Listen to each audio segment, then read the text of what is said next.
अस्सलाम वालेकुम and welcome back to our channel Stars with H के।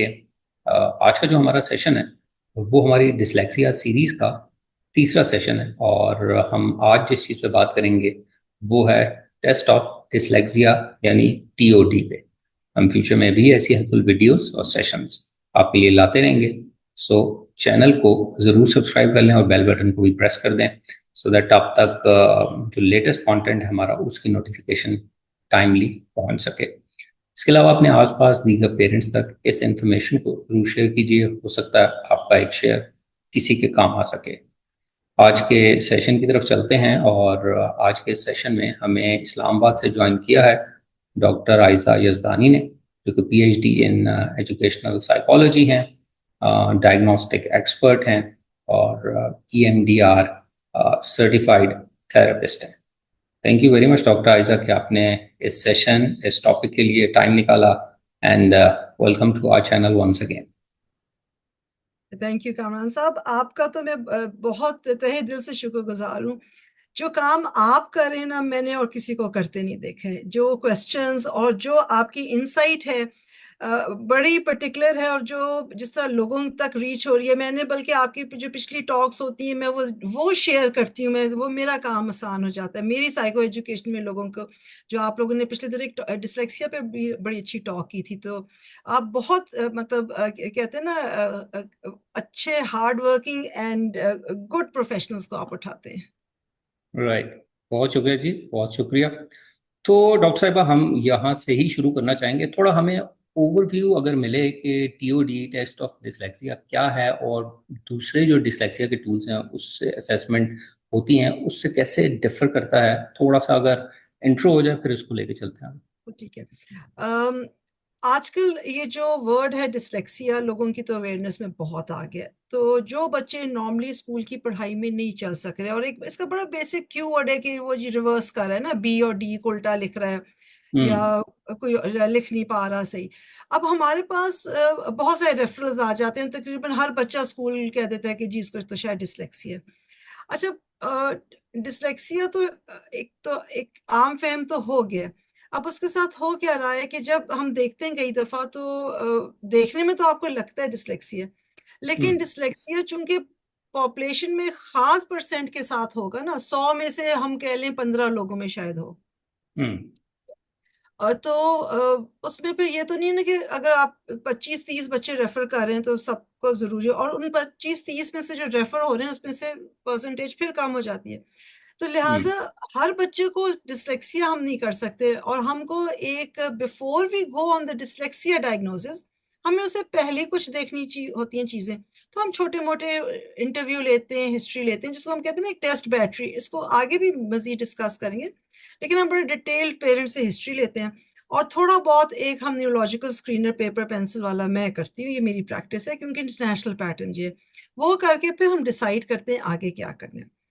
पहले हमारा एक पूरा पैटर्न होता है कि आईक्यू का टेस्ट किया जाए और फिर हम फलाने टेस्ट किए जाए। अब ये जो टीओडी आ गया है, इसको वेस्टर्न पब्लिशिंग सर्विसेज है, अमेरिकन कंपनी, ये टेस्ट इनके पास होते हैं। आपको जो भी टेस्ट दुनिया में लेना है साइकोलॉजी से रिलेटेड, तो ये अमेरिकन 2-3 कंपनीज हैं, पियर्सन है, ये है, तो आपको इनसे लेने होते हैं। और ये इनके पीछे ये सारे जो आप जो top psychologist of the world हैं, ये उनके पीछे हैं। आपके जितने जितने टेस्ट गाए बगाए मार्केट में आते हैं, तो ये कंपनीज रिलीज करती हैं। अभी राइट नाउ मार्केट में हम अगर देखते हैं, क्योंकि पिछले 25-30-40 सालों से तो काम हो रहा है, आपके हम्म। पास छोटे छोटे टेस्ट होते हैं जो कि आप ना उसके लिए डिसलेक्सिया डायग्नोस करने के लिए करते हैं। यानी कि हम बच्चे का आईक्यू देखेंगे, रेंज देखेंगे, फिर हम कहेंगे अच्छा जी इस पे ये टेस्ट लगाना है कि नहीं लगाना। राइट। हम्म। तो मतलब फॉर इंस्टेंस एक मेरे पास है, और देखिए हमने 250, 300, 500-500 डॉलर्स के हमने खरीदे हुए हैं। आप कॉपी नहीं करते टेस्ट, तो हमने हम्म। खरीदे हुए हैं, बाहर से मंगवाते हैं, करते हैं। तो एक सी टॉप 2 है जो बड़ा पॉपुलर है। तो सी टॉप 2 से हमें फोनोलॉजिकल प्रोसेसिंग का हमें पता चलता है कि बच्चा रीडिंग कितनी अच्छी करता है, और उसमें 6, 8, 10 टेस्ट होते हैं। पूरी सीरीज के साथ हम टेस्ट लेते हैं। लेकिन होता क्या है कि चूंकि डिसलेक्सिया एक इतनी मतलब क्योंकि पूरी आपकी लर्निंग पैटर्न के साथ है, और जरूरी नहीं है कि अगर आपने एक चीज को आइडेंटिफाई किया तो हम कहेंगे कि डिसलेक्सिया है। तो वो हम्म। आपको एक बड़ी कहते हैं ना पिक्चर का एक रुख देता है कि डिसलेक्सिया है कि नहीं। और कई दफा हमें बहुत रिसर्च करके देखना पड़ता है। जैसे एक बच्चे का हमने बहुत रिसर्च की, स्कोर समझ नहीं आ रहा था, हमने उसमें एक और टाइप ऑफ डिसलेक्सिया मैंने वो उस वक्त डायग्नोज किया फिर उसका, कि वो क्यों नॉर्मल से स्कोर हट गए थे। तो ये आपको एक आपकी जो प्रोफेशनल डिग्री होती है, जो आपकी एक्सपीरियंस होता है, प्लस एक पढ़ने की लगन होती है, तो तभी आप ये चीजें कर सकते हैं। अब देखें, दो तीन टेस्ट है, एक टाउरी करके टेस्ट है, एक ग्रेज है, कोई पांच छह टेस्ट है मार्केट में। फिर हम्म, मैं जो बहुत यूज करती हूँ, एक रैट 4 यूज करती हूँ, रैट 5 भी आ गया। अब होता क्या है कि हम वो बारी बारी टेस्ट तो नहीं लगा सकते, या हम बारी बारी वो खरीद नहीं सकते। एक हम्म, आपने खरीद लिया तो चले $500 $200 हो गया, तो आपकी बैटरी में वो आ जाते हैं। अब इन्होंने जो किया है कि ये टेस्ट ऑफ डिसलेक्सिया, इसका है टेस्ट ऑफ डिसलेक्सिया, हम तो टेस्ट कह ओके, देते हैं ना पानी में, ओके, टेस्ट ऑफ डिसलेक्सिया। इसमें इन्होंने कोई 15-20 टेस्ट डाले हुए हैं, और ये हम्म, एक बैटरी बन गई है। ओके, तो हम इसको एक टेस्ट बैटरी कह रहे हैं डिसलेक्सिया के लिए। और उसमें उन्होंने किया क्या है कि अगर आप ये एडमिनिस्टर करते हैं ना, तो आपको जो मैंने सी टॉप का भी कहा, मैंने आपको टाउरी का कहा, मैंने आपको ग्रे का कहा, आपको मैंने रैट रैट के 4 5, रैट 4, और लेटेस्ट उसकी 5 आ गई है, तो ये सारी चीजें रिडंडेंट हो गई हैं। ओके, ठीक है ना। मैं हमेशा एक ब्लड टेस्ट का एग्जांपल देती हूँ। आप अगर कभी जाए ना अपना ब्लड टेस्ट कराने, आप उस टेस्ट में ना 15 चीजें डलवा, मेरा हीमोग्लोबिन भी चेक कर लो, हम्म, मेरे लिवर ALT चेक कर लो, मेरा फलाना चेक कर दो।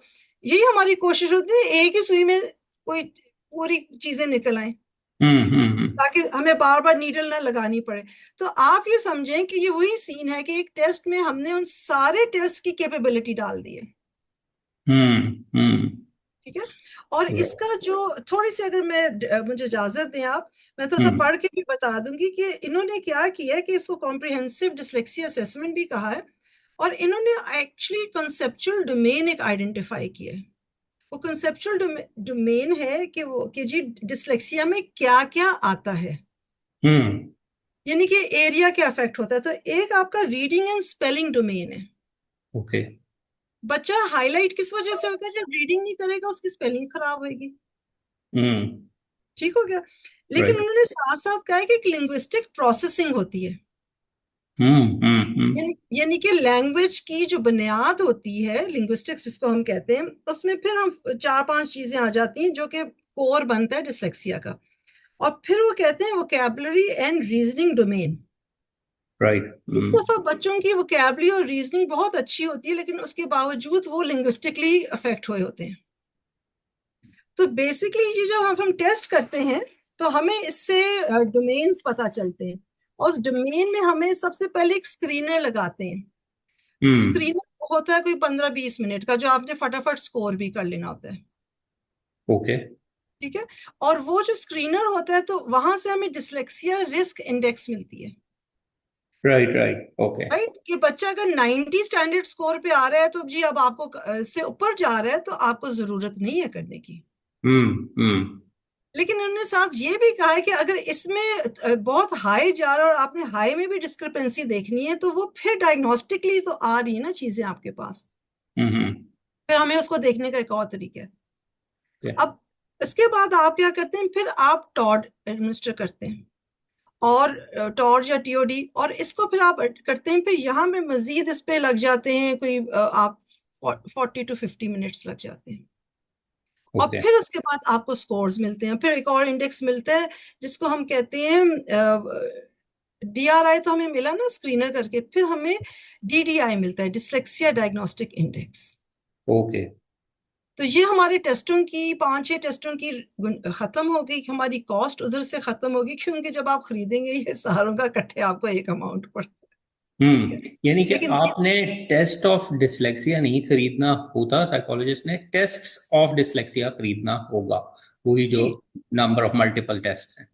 वो उसके अंदर है ना, वो पूरी एक राइट, किट आपको आएगी। तो ओके, वो ओके, सारे जो प्रीवियस टेस्टिंग होती थी छोटे छोटे, क्योंकि मैंने कहा ना डिसलेक्सिया के डोमेन्स है ना, तो जब आप हम्म, एक तरफ से मेरे पास कायदा बच्चे इधर उधर की जो टेस्टिंग से आते हैं उनको डिसलेक्सिया मार्क किया गया होता है, वो डिसलेक्सिक नहीं निकलते, मगर उनको ओ। डिसलेक्सिया इसलिए कर दिया गया है क्योंकि उनकी शायद रीडिंग टाइम स्लो है, या उनकी हम्म। मेमोरी रिकग्निशन, एक चीज हम ऑर्थोग्राफिक मैपिंग कहते हैं, कि बच्चे ने देखा उसको वर्ड को मेमोरी में उसका एक मैप बनाया, उसको रिटेन किया, और जब दोबारा उसको भी निकालना है, देखिए ना लफ्जों का तो तोड़ मोड़ होता है।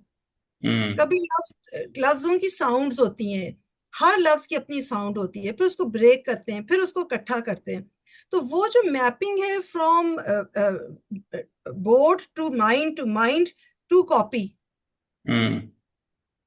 उसमें चीजें मिक्सअप हो जाती हैं। तो अगर आपके टेस्ट में वो वाली वो चीज नहीं है तो वो तो हम्म। मिस हो जाएगी ना।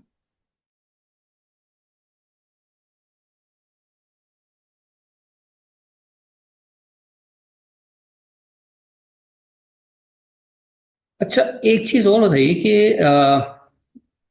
आपके पास डिफरेंट एज ग्रुप्स के लोग आ रहे होते हैं, बच्चे आ रहे होंगे, तो क्या टीओडी कुछ रिकमेंड भी करता है कि मतलब अप्रोप्रिएट एज या आइडियल एज क्या है जहाँ पे टीओडी होना चाहिए, मतलब बेहतर रिजल्ट्स के लिए, आगे वर्किंग के लिए, उसके बारे में अगर कुछ बता सकें। जी देखिए, हर टेस्ट की ना एक एज होती है, कि एज लिमिट दिया जाता है। ओके। अभी इन्होंने ये इस तरह निकाला है कि इन्होंने सारी एजेस कवर कर दिया up till 89 years of age. ओ। ठीक है, एक इन्होंने अर्ली ईयर्स का निकाला है, एक इन्होंने 0 to 3 ईयर्स तक का भी निकाला है। वो रेटिंग स्केल्स हैं, अच्छा उसमें यूजली रेटिंग स्केल्स टीचर्स और पेरेंट्स को दी जाती हैं, बच्चे की फॉर्मल एजुकेशन तो नहीं होती। फिर टीओडी ई है, यानी कि अर्ली ईयर्स का है, वो 5 to 9 ईयर्स तक के बच्चों के लिए है।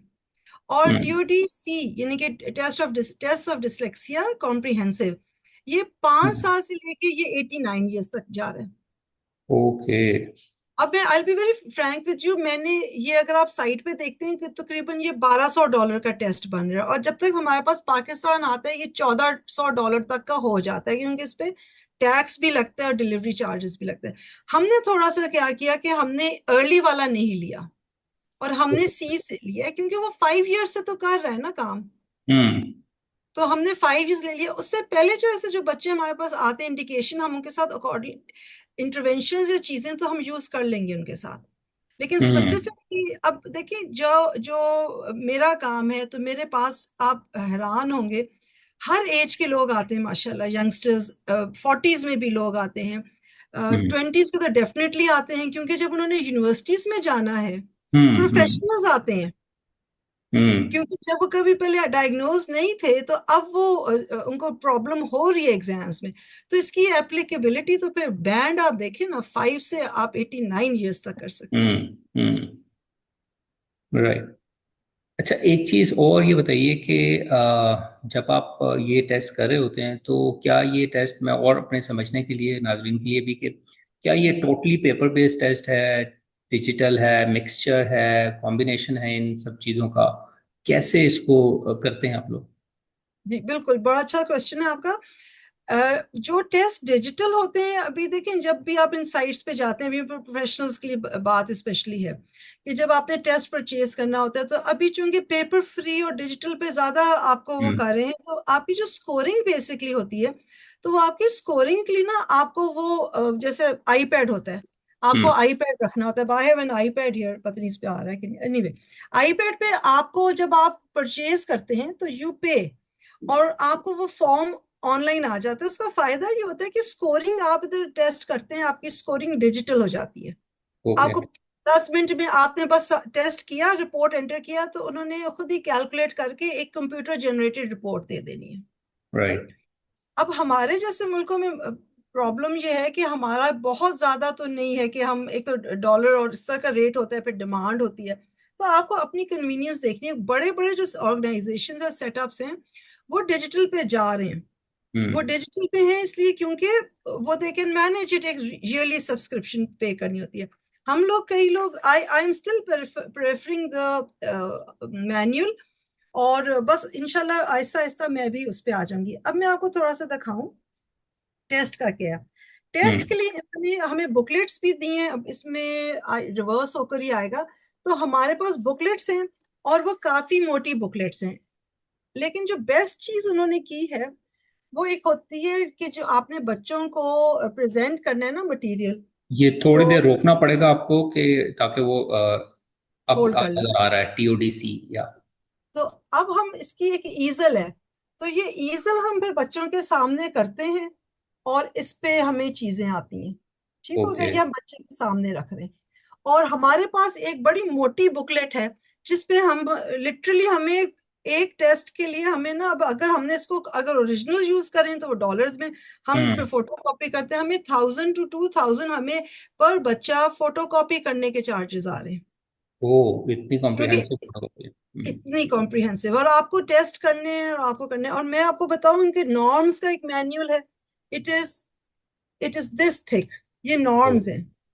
यानी कि हम्म। जब हम 89 ईयर्स की बात करते हैं, मगर जो मुझे सबसे अच्छा इसका फीचर लगता है ना, वो है कि इन्होंने हमें एक पूरा ये दिया है, डिसलेक्सिया इंटरवेंशन एंड रिकमेंडेशंस की पूरी बुक दी है। डिसलेक्सिया इंटरवेंशन एंड रिकमेंडेशन, या। recommend- okay. इसमें अगर आप देखते हैं ना, चूंकि मेरी रिपोर्ट्स या जैसे मैं इंटरनेशनल यूनिवर्सिटीज को जब बच्चों के लिए रख देती हूँ, मुझे हम्म। 90% ऑफ द टाइम यूनिवर्सिटी से एक फॉर्म आता है ओके। हम्म। और वो कहते हैं कि इस बच्चे को क्या क्या अकोमोडेशंस चाहिए। हम्म। आप यकीन करिए, it's such a beautiful form. मैं कहती हूँ कि वो बच्चों की आसानी के लिए, बच्चे तो मैं कह रही हूँ, लेकिन वो 20 year old स्टूडेंट्स हैं ना, यूनिवर्सिटी स्टूडेंट्स की हम बात करें जब, हाँ, तो उनके लिए बाकायदा वो ब्रेक डाउन हुआ होता है कि आपको टाइम चाहिए, आपको खामोशी चाहिए, आपको जो जो उनको चाहिए, तो वो फॉर्म इस बुकलेट में है।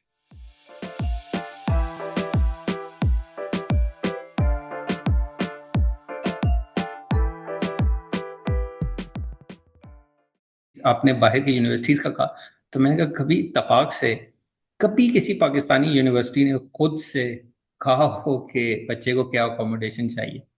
ऐसा भी कभी इत्तेफाक हो? एक ने कहा था, और उनका साइकोलॉजी रिलेटेड डिपार्टमेंट था, और मुझसे लाइक ऑब्वियसली उन्होंने कहा नहीं जी ये कम बजट वाला काम होगा। मैंने कहा ठीक है, कोई मसला नहीं है, काम करने। And they didn't use that report, they said नहीं हमारे तो सिस्टम नहीं है। वो बहुत बड़ी यूनिवर्सिटी है, मैं नाम क्या लूँ, मुझे बड़ा राइट। दुख हुआ कि हम्म। आपने खुद कह के ये काम करवाया है, आपको पता है इस काम का क्या मकसद है, और हम्म। नहीं यूज करते यूनिवर्सिटीज में। और हमारे बच्चों को बहुत जरूरत है। अच्छा, कुछ कर रही हैं, some of them are okay. Using, क्योंकि अच्छा। मेरा एक और बड़ी यूनिवर्सिटी है, वहां पे मेरी रिपोर्ट गई थी, तो हम्म। कुछ कर रही हैं, but there are some which are very rigidly not doing it. Hmm. But hmm. हमको देखिए ये काम करना है और आगे ले जाना है, क्योंकि अभी आपके ओ लेवल ए लेवल में तो एक्सेस अरेंजमेंट्स जा रही है ना। अभी okay. Hopefully I know someone जिन्होंने इंटरमीडिएट में भी करवा लिया है। अच्छा, गुड। हम्म। तो अभी बस ये थोड़ा सा और टाइम लगेगा ना, तो चीजें एक्सेप्टेंस इनकी बढ़ती जाएगी। हम्म। राइट। आपने जिक्र किया था कि TOD में डिफरेंट टेस्ट हैं, डिफरेंट सेगमेंट्स हैं, डिफरेंट चीज़ों को इवेल्युएट किया जाता है। अगर हम्म। हम स्पेसिफिकली पूछ सकें दोबारा से, उसमें से कुछ आप आइडेंटिफाई कर सकें कि कौन कौन से ऐसी स्किल्स जो कॉग्निटिव स्किल्स हैं, लिटरेसी स्किल्स हैं, जो कि TOD से इवेल्युएट हो रही होती हैं, उनको आप हमें मेंशन कर सकती हैं इसी तरह? देखिए, मैन्युअल हमें ये कहता है कि वो क्या मेजर करें।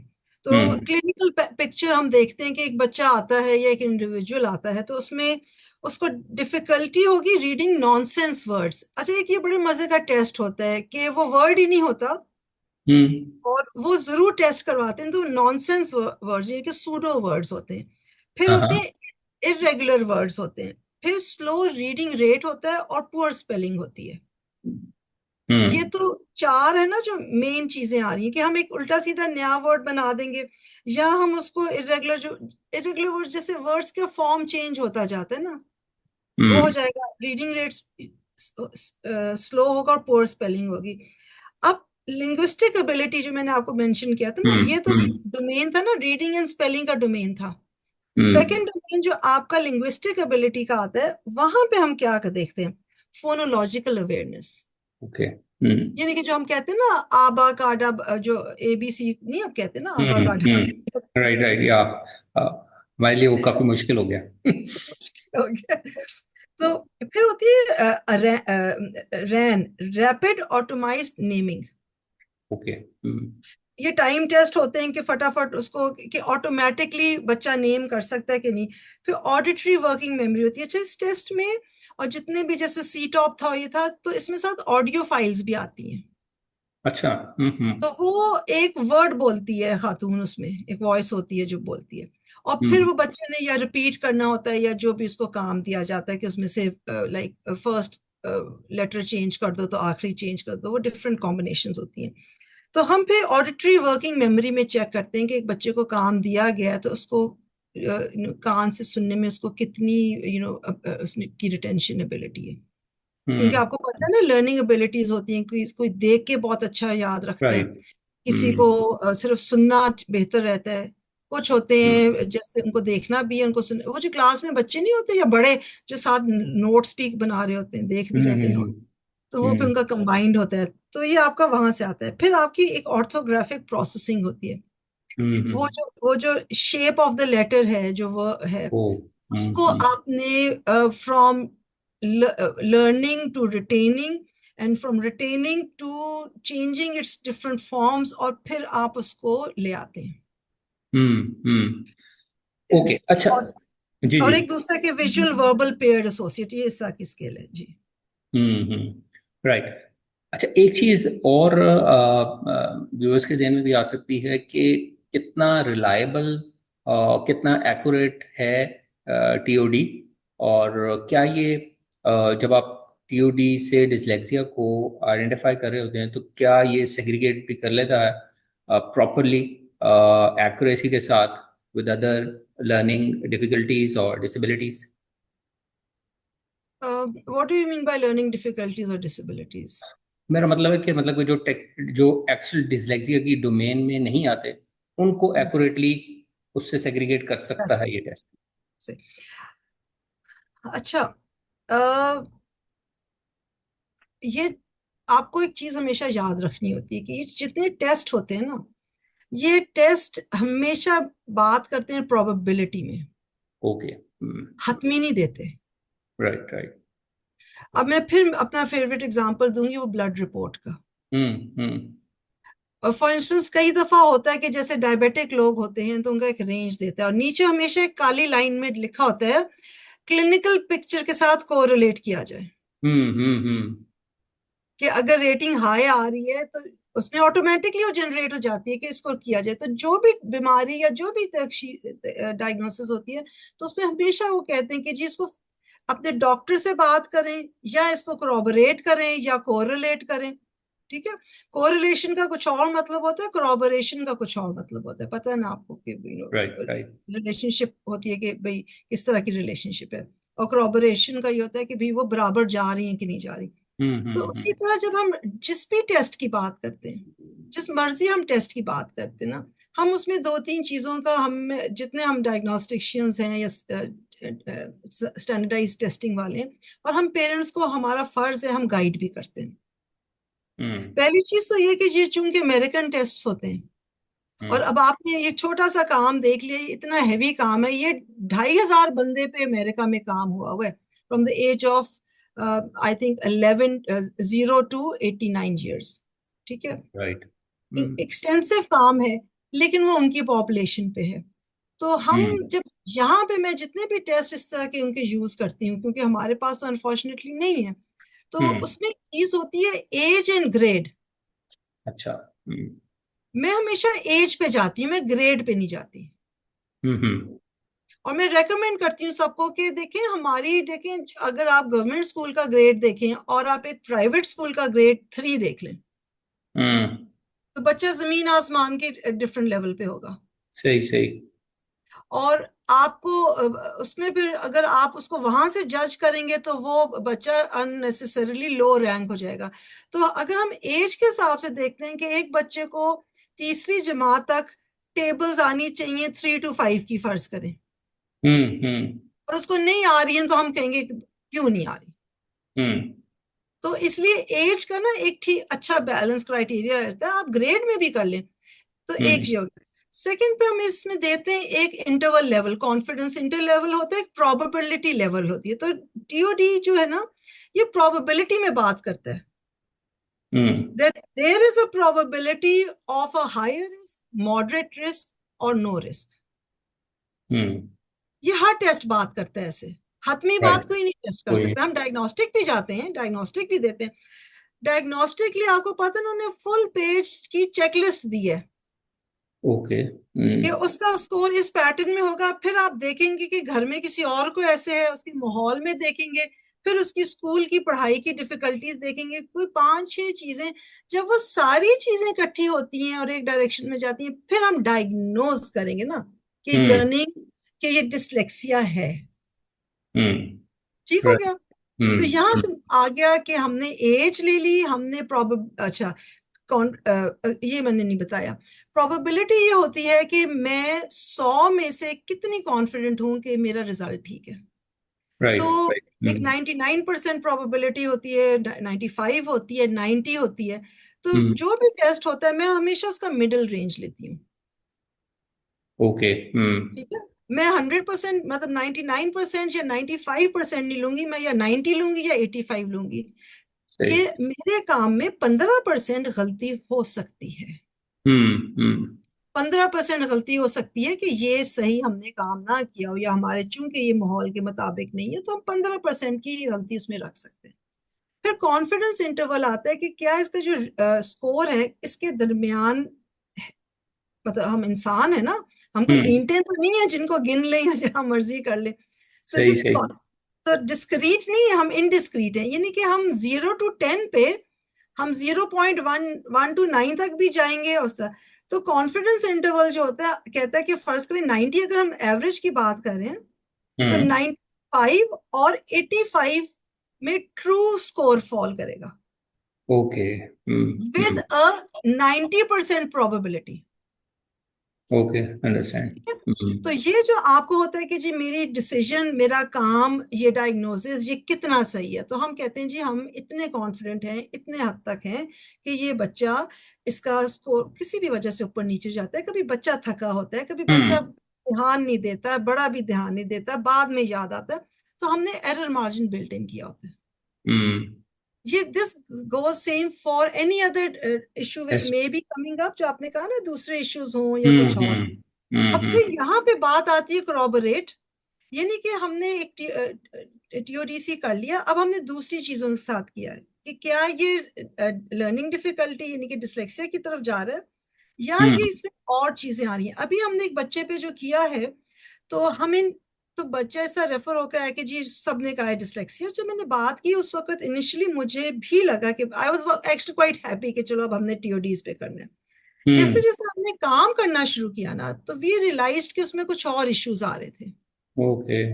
फिर हमने उसके बाद वो जो एक टेस्ट होते हैं VABS 3, ओके। तो हमने वो किया है और हमें ये पता चला कि वो बच्चा स्पेक्ट्रम पे एक्चुअली, ओ। लेकिन उसकी चूंकि TOD-S उसका 90 से अबव चला गया, तो कुछ चीजों में बहुत अच्छा है। फिर हमने जब सारे इसके टेस्ट किए, फिर हमने उसके स्पेसिफिक इश्यूज निकालना शुरू किए। तो हम उसको डिसलेक्सिया पे नहीं मार्क कर रहे, लेकिन हमने जब कोरोबोरेट किया है तो फिर हमें पता चला है कि ये एक्चुअली डायग्नोसिस कुछ और है।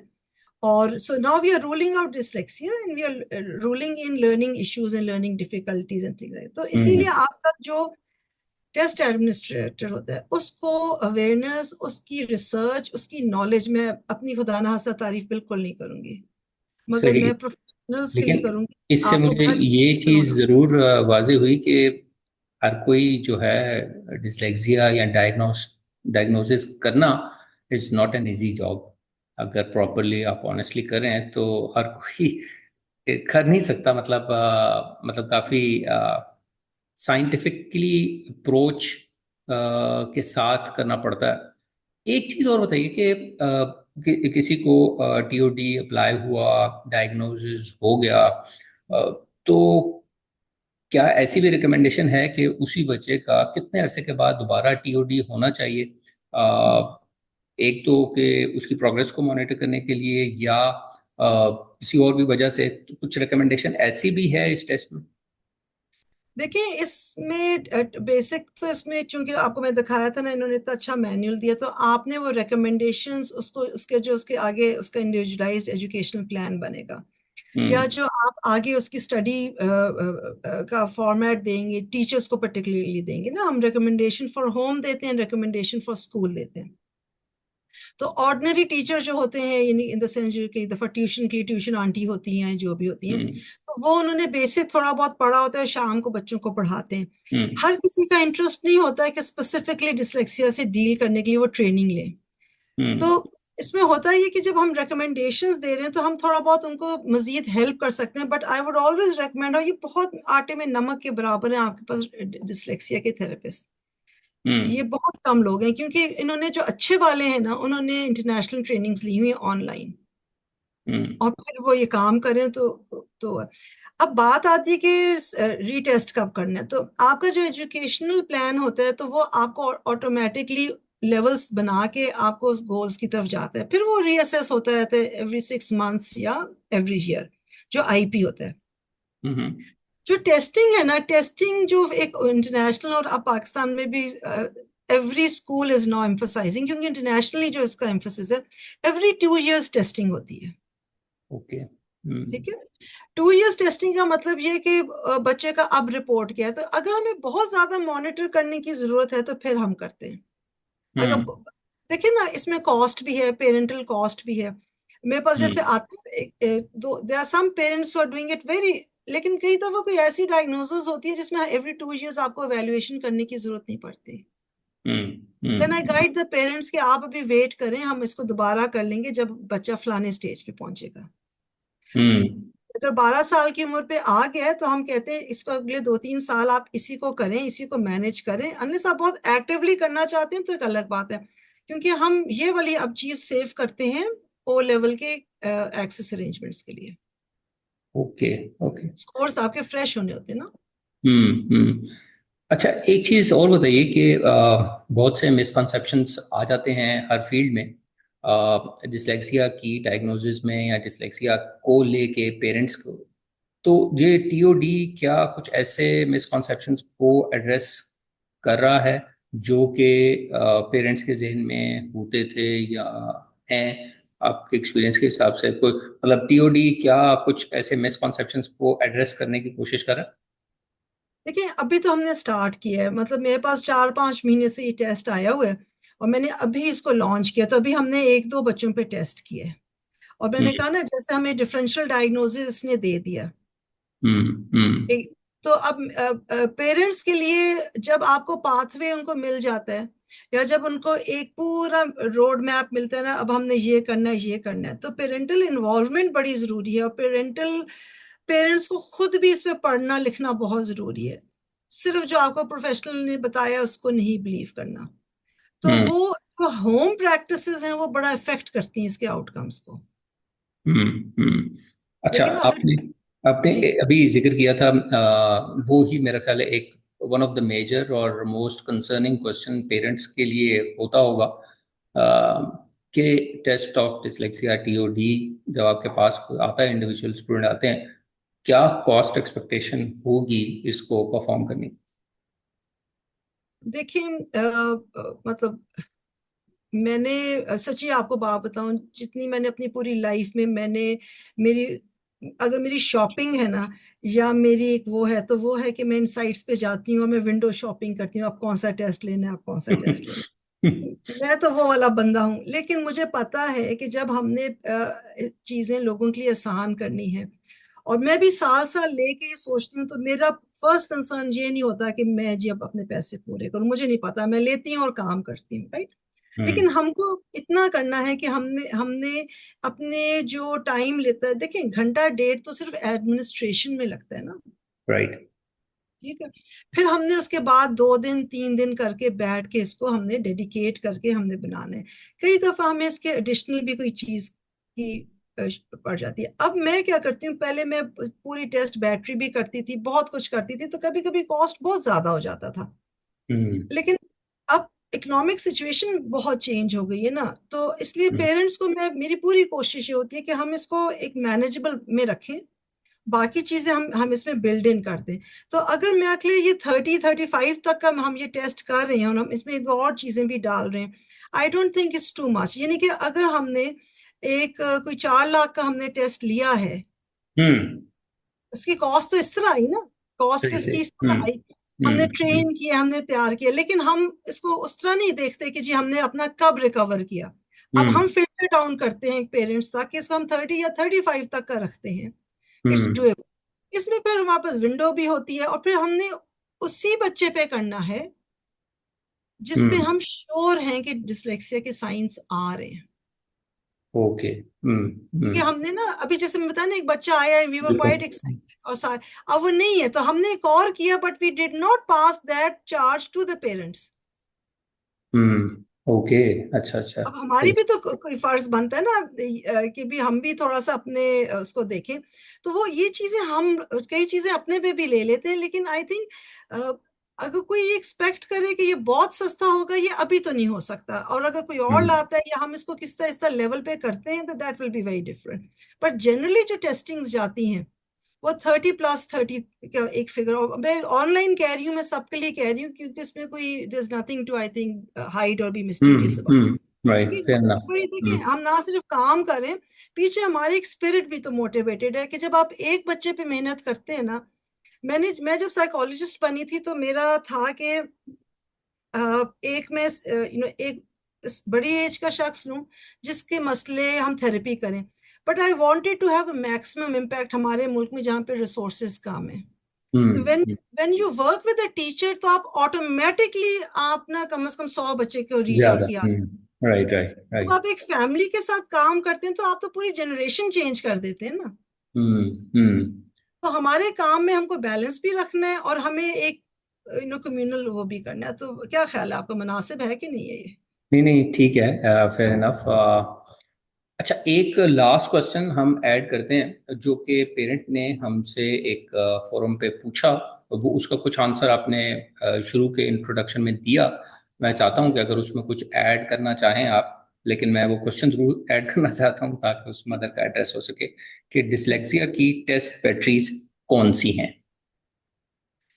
देखिए, कुछ पुरानी है टेस्ट बैटरी जो होती है ना, is a combination of test. और जो शुरू में मैंने बताया कि पहले छोटे छोटे टेस्ट होते थे, तो जिसके पास जो अवेलेबल होता था तो वो यूज कर लेता था। एक तो बहुत फेमस और बड़ा पुराना टेस्ट है Bangor dyslexia. It was just enough, वो एक पेज का था, आधे घंटे में हो जाता, लेकिन वो चूंकि एटलीस्ट 30-40 ईयर्स ओल्ड है, तो देखिए हम डेफिनेशंस भी चेंज हो हम्म गई। अब वो बिल्कुल किसी काम का नहीं है। इसी तरह रैट 4 की पुरानी वर्जन्स हैं, वो किसी काम की नहीं है। मैंने बताया ना, रैट 4 भी अब हम अभी यूज कर रहे हैं, वरना मार्केट में रैट 5 आ गया। आई आई हैव दैट, मैंने बस अभी तक स्टार्ट नहीं किया। ओके। तो टेस्ट बैटरी में आपका न्यूरोलॉजिकल स्क्रीनर होता है। हम्म अच्छा, डिसलेक्सिया में न्यूरोलॉजिकल स्क्रीनर क्यों चाहिए होता है? कि हम्म अगर बच्चे का एवरेज में आ रहा है, तो वो एक्सप्लेन करता है कि जो एवरेज न्यूरोलॉजिकल परसेप्शन है बच्चे की, तो फिर भी पढ़ाई में डिफिकल्टी आ रही है, तब हम जाते हैं उसकी तरफ, डिसलेक्सिया की सोच की तरफ। हम्म। आपने पेरेंट का टाइम भी बचाना है, आपने एफर्ट को भी मैक्सिमाइज करना है अपने। तो हम एक न्यूरोलॉजिकल स्क्रीनर करते हैं, 2-3 टाइप के होते हैं। उसमें से ओके। हम कोई सिलेक्ट करते हैं, हम वो करते हैं, उसके रेंज पे हम डिसाइड करते हैं कि अब अगली टेस्टिंग क्या होगी। तो उसके हम्म बाद फिर एक आईक्यू टेस्ट होता है, फिर आपका सोशल अडेप्टिव होता है जो मैंने VABIS 3 बताया, which is again the latest. फिर हम्म उसके बाद हम करते थे rat 4, hmm and using the IQ and rat 4 हम डिसाइड करते थे डिसलेक्सिया है कि नहीं। हम्म ओके। क्योंकि जो विस्क है ना, विस्क 4, हम्म हम्म विस्क 5, उसमें हम अगेन जो पैटर्न ऑफ स्कोर्स देखते हैं, तो वो उससे हमें पता चलता है कि लर्निंग डिसेबिलिटी है, यानी कि डिसलेक्सिया है, ओके। डिसकैलकुलिया है, या हम्म कुछ कोई और इश्यू है, राइट, हाइपर ADHD है, या हम देखते हैं कि उसमें ऑटिज्म के साइंस आ रहे हैं। हम्म ठीक हो गया? तो राइट। अब आपने ये अगर आपने कुछ चीजें क्लियर मिल रही हैं। अच्छा, ये मैं बताया ना, ये हो गया। फिर हम सी टॉक करते थे कि डिसलेक्सिया है कि नहीं। हम्म फिर हम इन चीजों या सी टॉप कर लें या टाउरी कर लें। अब हम क्या कर रहे हैं कि हम न्यूरोलॉजिकल स्क्रीनर करें, और हम अगर जरूरत पड़ रही है तो हम टॉट पे जा रहे हैं, टीओडी पे जा रहे हैं। Right, right. ओके। नहीं, काफ़ी अच्छे तरीके से आपने एक्सप्लेन कर दिया इसको, और आई थिंक उनका क्वेश्चन एड्रेस हो गया। With that we are at the end of our session जी। मैं दोबारा आपका शुक्रिया अदा करना चाहूँगा कि ये बहुत इम्पोर्टेंट टॉपिक था। डिसलेक्सिया पे हम सीरीज बना रहे थे, तो ये ऐसा सेक्शन था जो कि मेरा ख्याल है मोस्ट अप्रोप्रिएट आप थी जो कि इसको एड्रेस कर सकती हैं। मुझे आपके अलावा और कोई पता भी नहीं था जो ये टीओटी कर रहा हूँ। तो आपका बहुत शुक्रिया। आई होप कि ये इंफॉर्मेशन लोगों के लिए, प्रोफेशनल्स के लिए, पेरेंट्स के लिए ज़रूर हेल्पफुल होगी। So thank you very much once again.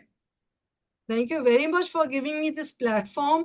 और मैंने कहा ना, किसी के लिए जो रूह की गज़ा होती है, मेरे लिए तो ये टेस्ट हैं और ये काम करना है। क्योंकि अगर हमने अपने जो बच्चों के मसाइल हैं ना, हमने उनको हल करने हैं, और हम ही जिम्मेदार हैं, और हम ही उसके सोर्स हैं जो बच्चों के लिए आसानियां करेंगे, वरना हमारी नस्ल सफर करती है। That is my driving force. और बस आपकी दुआएं साथ हैं, हमारे लिसनर इंशाल्लाह, की दुआएं इंशाल्लाह। साथ हैं, तो ये हम आपने खैर बहुत अच्छी बात की कि हमने ही ये क्रिएट किए और हमें ही इनको ठीक करना है। ये बहुत अच्छी बात है।